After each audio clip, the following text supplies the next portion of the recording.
नमस्कार, मी पंजाब डक ठिकाणून महाराष्ट्रातल्या शेतकऱ्याला अंदाज देणार आहे।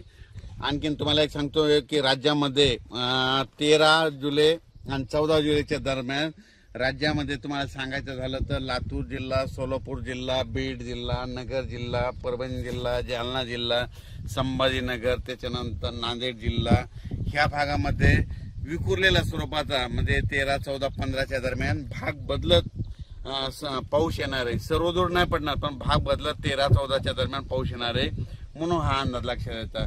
सांगायचं झालं तर राज्यात म्हणजे पूर्व विदर्भामध्ये नागपूर, वर्धा, भंडारा या गोंदिया या पट्ट्यामध्ये आणखीन 2-3 दिवस तिकडल्या भागात पाऊस राहील। पण राज्यात मात्र सर्वदूरचा सध्या तरी पाऊस नाही।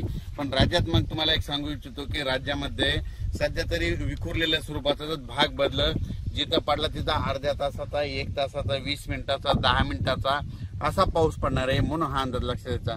मग राज्यात मोठा पाऊस कधी येणार आहे तर माझी सगळ्याला विनंती आहे, तुम्ही काय करा, आणखीन 4-5 दिवस आहेत, शेतीचे कामे करून घ्या, फवारण्या करायच्या तर करू शकता, खुरपण करू शकता।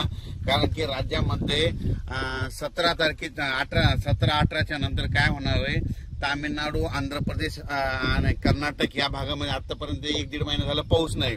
मग आता तिकडे पाऊस सक्रिय होणार आहे, म्हणजे ते 17-18 तारखेपासून तिकडे सक्रिय झाल्याच्या नंतर तो पाऊस मध्ये 18, 19, 20च्या दरम्यान मग परत कोणत्या भागात पडणार आहे की ज्या भागामध्ये पाऊस नाही पडला। मग